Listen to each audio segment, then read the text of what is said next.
ಎಲ್ಲರಿಗೂ ನಮಸ್ಕಾರ ಸ್ನೇಹಿತರೆ.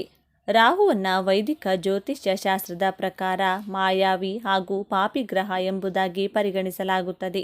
ರಾಹು ಒಂದು ರಾಶಿಯಿಂದ ಇನ್ನೊಂದು ರಾಶಿಗೆ ಸ್ಥಾನ ಪರಿವರ್ತನೆ ಮಾಡುವುದಕ್ಕೆ 18 ತಿಂಗಳ ಸಮಯವನ್ನು ತೆಗೆದುಕೊಳ್ಳುತ್ತಾನೆ. ಮೀನ ರಾಶಿಯಲ್ಲಿರುವಂತಹ ರಾಹು 2025ನೇ ಇಸವಿಯವರೆಗೂ ಕೂಡ ಇಲ್ಲಿಯೇ ಇರಲಿದ್ದಾನೆ.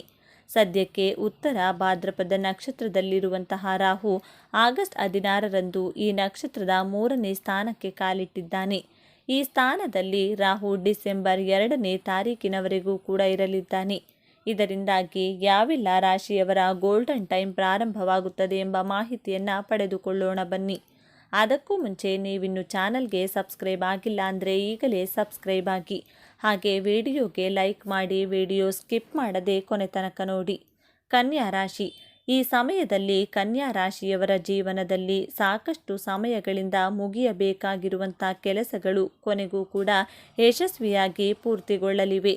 ವಿಶೇಷವಾಗಿ ನಿಮ್ಮ ಉದ್ಯೋಗ ಕ್ಷೇತ್ರದಲ್ಲಿ ನಿಮ್ಮ ನಿರೀಕ್ಷೆಗಿಂತಲೂ ಹೆಚ್ಚಿನ ಉತ್ತಮ ಫಲಿತಾಂಶಗಳನ್ನು ನೀವು ಈ ಸಂದರ್ಭದಲ್ಲಿ ಕಾಣಬಹುದು. ನೀವು ಕೊಟ್ಟಿರುವಂತಹ ಪರಿಶ್ರಮಕ್ಕೆ ಯೋಗ್ಯವಾಗಿರುವಂಥ ಪ್ರತಿಫಲ ದೊರಕಲಿದೆ. ವಿದೇಶಕ್ಕೆ ಉನ್ನತ ವ್ಯಾಸಂಗಕ್ಕಾಗಿ ಹೋಗಬೇಕು ಎನ್ನುವಂಥ ಕನಸನ್ನು ಹೊಂದಿರುವವರ ಕನಸು ಹೆಚ್ಚು ದಿನಗಳ ಕಾಲ ಕನಸಾಗಿರುವುದಿಲ್ಲ, ಅದು ನನಸಾಗಲಿದೆ. ಇನ್ನು ವಿದೇಶದಲ್ಲಿ ವ್ಯಾಪಾರ ಮಾಡುತ್ತಿರುವವರಿಗೂ ಕೂಡ ಕೈತುಂಬ ಲಾಭ ಸಂಪಾದನೆಯ ಯೋಗವಿದೆ. ಸಾಕಷ್ಟು ಸಮಯಗಳಿಂದ ನೀವು ಎದುರಿಸುತ್ತಿರುವಂಥ ಮಾನಸಿಕ ಹಾಗೂ ದೈಹಿಕ ಆರೋಗ್ಯ ಸಮಸ್ಯೆಗಳಿಗೆ ಈ ಸಂದರ್ಭದಲ್ಲಿ ಪರಿಹಾರ ಪಡೆದುಕೊಳ್ಳಲಿದ್ದೀರಿ. ವೃಷಭ ರಾಶಿ. ವೃಷಭ ರಾಶಿ ಶುಕ್ರನ ರಾಶಿಯಾಗಿದ್ದು, ಶುಕ್ರ ಹಾಗೂ ಗುರುವಿನ ನಡುವೆ ಉತ್ತಮ ಸ್ನೇಹ ಸಂಬಂಧ ಇರುವುದರಿಂದಾಗಿ ವೃಷಭ ರಾಶಿಯವರಿಗೂ ಕೂಡ ಇದು ಸಾಕಷ್ಟು ಲಾಭದಾಯಕವಾಗಿ ಪರಿಗಣಿಸಲಿದೆ. ಸಾಕಷ್ಟು ಸಮಯಗಳಿಂದ ಮಾಡಬೇಕೆಂದಿರುವಂಥ ಕೆಲಸವನ್ನು ನೀವು ರಾಹು ನಕ್ಷತ್ರ ಪರಿವರ್ತನೆ ಮಾಡಿರುವಂಥ ಈ ಸಂದರ್ಭದಲ್ಲಿ ಯಶಸ್ವಿಯಾಗಿ ಪೂರೈಸಲಿದ್ದೀರಿ. ಮಾಡುವಂತಹ ಪ್ರತಿಯೊಂದು ಕೆಲಸದಲ್ಲಿ ಸ್ನೇಹಿತರ ಸಹಾಯ ದೊರಕಲಿದೆ. ಹಾಗೂ ಯಾರೆಲ್ಲ ಸರ್ಕಾರಿ ಕ್ಷೇತ್ರದಲ್ಲಿ ಕೆಲಸವನ್ನು ಪಡೆದುಕೊಳ್ಳಬೇಕೆನ್ನುವಂಥ ತಯಾರಿಯನ್ನು ನಡೆಸಿಕೊಳ್ಳುತ್ತಿದ್ದೀರೋ ನಿಮಗೆ ಗುಡ್ ನ್ಯೂಸ್ ಸಿಗುವಂತಹ ಸಾಧ್ಯತೆ ಹೆಚ್ಚಾಗಿದೆ. ಷೇರು ಮಾರುಕಟ್ಟೆಯಲ್ಲಿ ಒಂದು ವೇಳೆ ನೀವು ಹಣವನ್ನು ಹೂಡಿಕೆ ಮಾಡಬೇಕು ಎನ್ನುವಂತಹ ಯೋಚನೆ ಮಾಡ್ತಾ ಇದ್ದರೆ ಈ ಸಂದರ್ಭದಲ್ಲಿ ನೀವು ಮಾಡುವಂತಹ ಹೂಡಿಕೆ ದೊಡ್ಡ ಮಟ್ಟದ ಧನಲಾಭವನ್ನು ನಿಮಗಾಗಿ ತರಲಿದೆ. ಈ ಸಂದರ್ಭದಲ್ಲಿ ನಿಮ್ಮ ಜೀವನದಲ್ಲಿ ಇರುವಂಥ ಪ್ರತಿಯೊಂದು ಚಿಂತೆಗಳು ದೂರವಾಗಿ ಸಂತೋಷದ ಬೆಳಕು ಹರಿಯಲಿದೆ. ತುಲಾರಾಶಿ. ತುಲಾರಾಶಿಯವರ ರಾಶಿಚಕ್ರದ 6ನೇ ಸ್ಥಾನದಲ್ಲಿ ರಾಹುವಿನ ನಕ್ಷತ್ರ ಪರಿವರ್ತನೆಯ ಗೋಚರ ಫಲ ಸಂಭವಿಸಲಿದೆ. ಜೀವನದಲ್ಲಿರುವಂಥ ಎಲ್ಲ ಸಮಸ್ಯೆಗಳು ದೂರವಾಗಲಿವೆ ಹಾಗೂ ಹಣ ಸಂಪಾದನೆ ಮಾಡುವುದಕ್ಕೆ ಸಾಕಷ್ಟು ಅವಕಾಶದ ಬಾಗಿಲುಗಳು ತೆರೆದುಕೊಳ್ಳಲಿವೆ. ಕುಟುಂಬದ ಜೊತೆಗೆ ಸಾಕಷ್ಟು ಉತ್ತಮ ಕ್ಷಣಗಳನ್ನು ನೀವು ಕಳೆಯಬಹುದು. ವ್ಯಾಪಾರದಲ್ಲಿ ನಿಮ್ಮ ಎದುರಾಳಿಗಳ ವಿರುದ್ಧ ನೀವು ವಿಜಯವನ್ನು ಸಾಧಿಸಬಹುದಾಗಿದೆ ಹಾಗೂ ಉದ್ಯೋಗದಲ್ಲಿ ಕೂಡ ಸಾಕಷ್ಟು ಲಾಭ ಸಿಗುತ್ತದೆ. ನಿಮ್ಮ ಕಾರ್ಯವೈಖರಿಯನ್ನು ನೋಡಿ ಉನ್ನತ ಅಧಿಕಾರಿಗಳು ನಿಮಗೆ ದೊಡ್ಡ ಮಟ್ಟದ ಜವಾಬ್ದಾರಿಯನ್ನು ನೀಡಲಿದ್ದಾರೆ. ಮಾಡುವಂತಹ ಕೆಲಸದಲ್ಲಿ ಆತ್ಮವಿಶ್ವಾಸದ ಹೆಚ್ಚಳದಿಂದಾಗಿ ಉತ್ತಮ ಫಲಿತಾಂಶಗಳನ್ನು ನೀವು ಪಡೆದುಕೊಳ್ಳಬಹುದು. ಮೇಷರಾಶಿ. ಮೇಷರಾಶಿಯವರಿಗೆ ಸಾಕಷ್ಟು ಲಾಭದಾಯಕವಾಗಿ ಪರಿಣಮಿಸಲಿದ್ದು, ವಿಶೇಷವಾಗಿ ಅವರ ಆತ್ಮವಿಶ್ವಾಸದಲ್ಲಿ ಇನ್ನಷ್ಟು ಹೊಸ ಚೇತನವನ್ನು ಮೂಡಿಸುವ ಹಾಗೆ ಮಾಡುತ್ತದೆ. ಈ ಸಂದರ್ಭದಲ್ಲಿ ನೀವು ಮಾಡುವಂತಹ ಪ್ರತಿಯೊಂದು ಕೆಲಸಗಳಲ್ಲಿ ಕೂಡ ಆ ಜವಾಬ್ದಾರಿಯನ್ನು ವಹಿಸಿರುವವರು ಪೂರಕವಾಗಿರುವಂಥ ಪಾಸಿಟಿವ್ ಫಲಿತಾಂಶವನ್ನೇ ನಿರೀಕ್ಷೆ ಮಾಡಬಹುದು. ಈ ಸಂದರ್ಭದಲ್ಲಿ ನಿಮ್ಮ ಕೆಲಸದಲ್ಲಿ ಕೂಡ ಸಾಕಷ್ಟು ಅವಕಾಶಗಳು ನಿಮಗೆ ಪ್ರತಿ ಜೀವನದಲ್ಲಿ ಬೆಳೆಯುವುದಕ್ಕೆ ಸಿಗುತ್ತವೆ. ವಿಶೇಷವಾಗಿ ಮೇಷರಾಶಿಯವರ ಈ ಸಂದರ್ಭದಲ್ಲಿ ಕೈತುಂಬ ಹಣ ಲಾಭವನ್ನು ಮಾಡಿಕೊಳ್ಳಲಿದ್ದಾರೆ. ಈ ಸಂದರ್ಭದಲ್ಲಿ ಮೇಷರಾಶಿಯವರ ಆರೋಗ್ಯ ಕೂಡ ಯಾವುದೇ ಕಷ್ಟವನ್ನು ಹೊಂದಿರುವುದಿಲ್ಲ. ಚಿಕ್ಕ ಪುಟ್ಟ ಆರೋಗ್ಯ ಸಮಸ್ಯೆಗಳು ದೂರವಾಗುತ್ತವೆ. ಒಂದು ವೇಳೆ ಹೊಸ ವ್ಯಾಪಾರವನ್ನು ಈ ಸಮಯದಲ್ಲಿ ನೀವು ಪ್ರಾರಂಭ ಮಾಡಬೇಕು ಎನ್ನುವಂಥ ಯೋಜನೆ ಹಾಗೂ ಯೋಜನೆಯನ್ನು ಹೊಂದಿದ್ರೆ ಯಾವುದೇ ಅನುಮಾನವಿಲ್ಲದೆ ನೀವು ತಲೆ ಕೆಡಿಸಿಕೊಳ್ಳದಂತೆ ಈ ವ್ಯಾಪಾರವನ್ನು ಪ್ರಾರಂಭ ಮಾಡಬಹುದಾಗಿದೆ. ಆರಂಭದಿಂದಲೇ ನೀವು ಈ ವ್ಯಾಪಾರದಲ್ಲಿ ಸೂರ್ಯನ ಅನುಗ್ರಹದಿಂದಾಗಿ ಕೈತುಂಬ ಸಂಪಾದನೆಯನ್ನು ಮಾಡಬಹುದು. ಸೂರ್ಯನ ಅನುಗ್ರಹ ಎನ್ನುವುದು ಈಗಾಗಲೇ ಕೆಲಸ ಮಾಡುತ್ತಿರುವಂತಹ ಉದ್ಯೋಗಿಗಳ ಜೀವನದಲ್ಲಿ ಕೂಡ ಉತ್ತಮವಾದ ಫಲಿತಾಂಶವನ್ನು ಬೀರಲಿದೆ. ಯಾವುದೇ ಅನುಮಾನವಿಲ್ಲದೆ ಉದ್ಯೋಗದಲ್ಲಿ ನಿಮ್ಮ ಕೆಲಸಕ್ಕೆ ಸರಿಯಾದ ರೀತಿಯಲ್ಲಿ ಮನ್ನಣೆ ದೊರಕಲಿದೆ. ಧನುರಾಶಿ. ಧನುರಾಶಿಯವರಿಗೆ ಮಂಗಳಕರ ಮತ್ತು ಫಲಪ್ರದವಾಗಲಿದೆ. ಧನುರಾಶಿಯವರು ಇಂದು ಸೂರ್ಯದೇವನ ಕೃಪೆಯಿಂದ ವ್ಯವಹಾರದಲ್ಲಿ ಹಣದ ಲಾಭ ಪಡೆಯುತ್ತಾರೆ. ಇಂದು ಸ್ನೇಹಿತರೊಂದಿಗೆ ಕೆಲವು ಮನರಂಜನಾ ಕಾರ್ಯಕ್ರಮದಲ್ಲಿ ಭಾಗವಹಿಸುವಿರಿ. ನೀವು ಉತ್ತಮ ಲಾಭಕ್ಕಾಗಿ ಹಣವನ್ನು ಹೂಡಿಕೆ ಮಾಡಿದರೆ ಅದು ಖಂಡಿತವಾಗಿಯೂ ನಿಮಗೆ ಉತ್ತಮ ಲಾಭವನ್ನು ನೀಡುತ್ತದೆ. ಗ್ರಾಹಕರ ನೂಕುನುಗ್ಗಲು ಮತ್ತು ಗದ್ದಲದಿಂದಾಗಿ ವ್ಯಾಪಾರಸ್ಥರು ಇಂದು ಇಡೀ ದಿನ ಕಾರ್ಯನಿರತರಾಗಿರುತ್ತಾರೆ. ಇದು ನಿಮಗೆ ಉತ್ತಮ ಲಾಭವನ್ನು ನೀಡುತ್ತದೆ. ನೀವು ಯಾವುದೇ ಆರೋಗ್ಯ ಸಂಬಂಧಿತ ಸಮಸ್ಯೆಯಿಂದ ತೊಂದರೆಗೀಡಾಗಿದ್ದರೆ ಇಂದು ನೀವು ಪರಿಹಾರವನ್ನು ಪಡೆಯುತ್ತೀರಿ.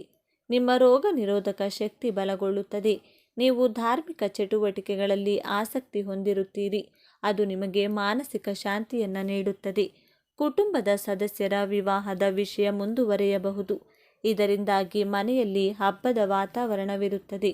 ನೀವು ಕುಟುಂಬದ ಸದಸ್ಯರೊಂದಿಗೆ ಕೆಲವು ಧಾರ್ಮಿಕ ಸ್ಥಳಕ್ಕೆ ಭೇಟಿ ನೀಡಲು ಯೋಜಿಸುತ್ತೀರಿ. ಕುಂಭರಾಶಿ. ಕುಂಭರಾಶಿಯವರಿಗೆ ಮಂಗಳಕರವಾಗಿರುತ್ತದೆ. ಕುಂಭರಾಶಿಯ ಜನರು ಇಂದು ಪ್ರವಾಸ ಹೋಗುವ ಉತ್ಸಾಹ ಹೊಂದಿರುತ್ತಾರೆ. ನಿಮ್ಮ ಸ್ನೇಹಿತರಲ್ಲಿ ಒಬ್ಬರು ಒಳ್ಳೆಯ ಸಮಯದ ನಂತರ ನಿಮ್ಮನ್ನು ಭೇಟಿಯಾಗಬಹುದು. ಅಪ್ಪನ ಜೊತೆ ಏನಾದರೂ ಮನಸ್ತಾಪ ಇದ್ದರೆ ಇಂದು ಅದು ದೂರವಾಗಿ ಬಾಂಧವ್ಯ ಗಟ್ಟಿಯಾಗಿ ಉಳಿಯುತ್ತದೆ. ಪಾಲುದಾರಿಕೆಯಲ್ಲಿ ಕೆಲಸವನ್ನು ಮಾಡುವುದು ನಿಮಗೆ ಉತ್ತಮ ಫಲ ನೀಡಲಿದೆ. ನಿಮಗೆ ಲಾಭದ ಸಾಧ್ಯತೆಗಳಿವೆ. ಇಂದು ನೀವು ನಿಮ್ಮ ಕಲಾತ್ಮಕ ಕೌಶಲ್ಯದಿಂದ ಉತ್ತಮ ಸ್ಥಳವನ್ನು ರಚಿಸುವಲ್ಲಿ ಯಶಸ್ವಿಯಾಗುತ್ತೀರಿ. ನಿಮ್ಮ ಗೌರವ ಹೆಚ್ಚಾಗಲಿದೆ. ಇಂದು ನೀವು ಕೆಲವು ಐಷಾರಾಮಿ ವಸ್ತುಗಳನ್ನು ಖರೀದಿಸಬಹುದು. ಅದು ನಿಮ್ಮ ಕುಟುಂಬ ಸದಸ್ಯರನ್ನು ಆಶ್ಚರ್ಯಗೊಳಿಸುತ್ತದೆ. ನೀವು ಹಿರಿಯರ ಸಲಹೆಯನ್ನು ಪಾಲಿಸಿದರೆ ಅದು ನಿಮಗೆ ಒಳ್ಳೆಯದು. ನೀವು ಬೆಳಿಗ್ಗೆಯಿಂದ ಅನೇಕ ಒಳ್ಳೆಯ ಸುದ್ದಿಗಳನ್ನು ಕೇಳುತ್ತೀರಿ. ಮಕರ ರಾಶಿ. ಮಕರ ರಾಶಿಯವರಿಗೆ ಧನಾತ್ಮಕ ಫಲಿತಾಂಶಗಳನ್ನು ತರುತ್ತದೆ. ಮಕರ ರಾಶಿಯವರ ಜೀವನದಲ್ಲಿ ಇಂದು ಸಂತೋಷ ಮತ್ತು ತೃಪ್ತಿ ಇರುತ್ತದೆ. ಅವರ ಆರೋಗ್ಯ ಸಂಪೂರ್ಣವಾಗಿ ಸದೃಢವಾಗಿರುತ್ತದೆ. ನೀವು ವಿದೇಶದಿಂದ ಆಮದು ರಫ್ತು ವ್ಯವಹಾರವನ್ನು ಮಾಡುತ್ತಿದ್ದರೆ ನೀವು ಕೆಲವು ಒಳ್ಳೆಯ ಸುದ್ದಿಗಳನ್ನು ಕೇಳಬಹುದು. ನೀವು ಕೆಲಸದ ಸ್ಥಳದಲ್ಲಿ ಉತ್ತಮವಾಗಿ ಕಾರ್ಯನಿರ್ವಹಿಸುವ ಮೂಲಕ ಜನರನ್ನು ಆಶ್ಚರ್ಯಗೊಳಿಸುತ್ತೀರಿ. ನಿಮ್ಮ ಅಧಿಕಾರಿಗಳಿಂದ ಸಂಪೂರ್ಣ ಬೆಂಬಲವನ್ನು ಪಡೆಯುತ್ತೀರಿ. ನಿಮ್ಮೊಳಗಿನ ಶಕ್ತಿಯಿಂದಾಗಿ ನೀವು ಅಪೂರ್ಣ ಕಾರ್ಯಗಳನ್ನು ಪೂರ್ಣಗೊಳಿಸಲು ಸಾಧ್ಯವಾಗುತ್ತದೆ. ನೀವು ಹಿರಿಯರ ಸಲಹೆಯನ್ನು ಅನುಸರಿಸಿದರೆ ಅದು ನಿಮಗೆ ಒಳ್ಳೆಯದು.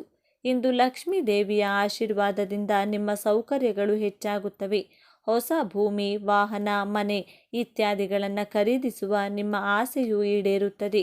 ಒಂಟಿ ಜನರು ಇಂದು ಸಮಾರಂಭದಲ್ಲಿ ವಿಶೇಷ ವ್ಯಕ್ತಿಯನ್ನು ಭೇಟಿಯಾಗಬಹುದು. ಅದು ಅವರಿಗೆ ತುಂಬ ಸಂತೋಷವನ್ನು ನೀಡುತ್ತದೆ. ಕುಟುಂಬದಲ್ಲಿ ಸಂತೋಷ ಮತ್ತು ಶಾಂತಿ ಇರುತ್ತದೆ. ನೀವು ಕುಟುಂಬ ಸದಸ್ಯರೊಂದಿಗೆ ಉತ್ತಮ ಸಮಯವನ್ನು ಕಳೆಯುತ್ತೀರಿ. ಮೀನರಾಶಿ. ಮೀನರಾಶಿಯವರಿಗೆ ಧೈರ್ಯ ಹೆಚ್ಚಾಗುವುದು. ಮೀನರಾಶಿಯವರು ಧಾರ್ಮಿಕ ಯಾತ್ರೆಗೆ ಹೋಗಬಹುದು. ನೀವು ಒಳ್ಳೆಯ ಸುದ್ದಿಗಳನ್ನು ಕೇಳುತ್ತಿರುತ್ತೀರಿ. ನಿಮ್ಮ ಆತ್ಮಸ್ಥೈರ್ಯದಲ್ಲಿ ಹೆಚ್ಚಳ ಕಂಡುಬಂದರೆ ಇದರಿಂದಾಗಿ ಧೈರ್ಯದ ನಿರ್ಧಾರಗಳನ್ನು ತೆಗೆದುಕೊಳ್ಳುವಲ್ಲಿ ಯಾವುದೇ ಸಮಸ್ಯೆ ಇರುವುದಿಲ್ಲ. ನಿಮ್ಮ ಮಾತು ಮತ್ತು ನಡವಳಿಕೆಯಲ್ಲಿ ನೀವು ಮಾಧುರ್ಯವನ್ನು ಹೊಂದಿರುತ್ತೀರಿ. ಇದರಿಂದಾಗಿ ಜನರನ್ನು ನಿಮ್ಮ ಕಡೆಗೆ ಆಕರ್ಷಿಸುವಲ್ಲಿ ನೀವು ಯಶಸ್ವಿಯಾಗುತ್ತೀರಿ. ಸಂಪತ್ತಿನ ಹೆಚ್ಚಳದಿಂದಾಗಿ ನೀವು ಇಂದು ಜನರಿಗೆ ನೀಡಿದ ಭರವಸೆಗಳನ್ನು ಸುಲಭವಾಗಿ ಪೂರೈಸಲು ಸಾಧ್ಯವಾಗುತ್ತದೆ. ಕುಟುಂಬದ ಸದಸ್ಯರಿಂದ ಕೆಲವು ಸಂತೋಷದ ಸುದ್ದಿಗಳನ್ನು ಕೇಳಬಹುದು. ನೀವು ಸಾಮಾಜಿಕ ಮತ್ತು ಧಾರ್ಮಿಕ ಕಾರ್ಯಕ್ರಮಗಳಲ್ಲಿ ಭಾಗವಹಿಸುವ ಅವಕಾಶವನ್ನು ಪಡೆಯುತ್ತೀರಿ. ಇದರಿಂದಾಗಿ ನಿಮ್ಮ ಖ್ಯಾತಿಯು ಎಲ್ಲೆಡೆ ಹರಡುತ್ತದೆ. ನೀವು ಬೆಟ್ಟಿಂಗ್ ಅಥವಾ ಷೇರು ಮಾರುಕಟ್ಟೆಯಲ್ಲಿ ಹಣವನ್ನು ಹೂಡಿಕೆ ಮಾಡಿದರೆ ಭವಿಷ್ಯದಲ್ಲಿ ನೀವು ಅದರಿಂದ ಉತ್ತಮ ಲಾಭವನ್ನು ಪಡೆಯುವ ಸಾಧ್ಯತೆ ಇದೆ. ಸ್ನೇಹಿತರೆ, ಈ ಮಾಹಿತಿ ನಿಮಗೆ ಇಷ್ಟವಾಗಿದ್ದಲ್ಲಿ ದಯವಿಟ್ಟು ಶೇರ್ ಮಾಡಿ, ಲೈಕ್ ಮಾಡಿ ಮತ್ತು ನಮ್ಮ ಚಾನಲ್ಗೆ ಸಬ್ಸ್ಕ್ರೈಬ್ ಆಗಿ. ಎಲ್ಲರೂ ಭಕ್ತಿಯಿಂದ ಓಂ ಶ್ರೀ ಶನೇಶ್ವರ ನಮಃ ಅಂತ ಕಮೆಂಟ್ ಮಾಡಿ. ಧನ್ಯವಾದಗಳು.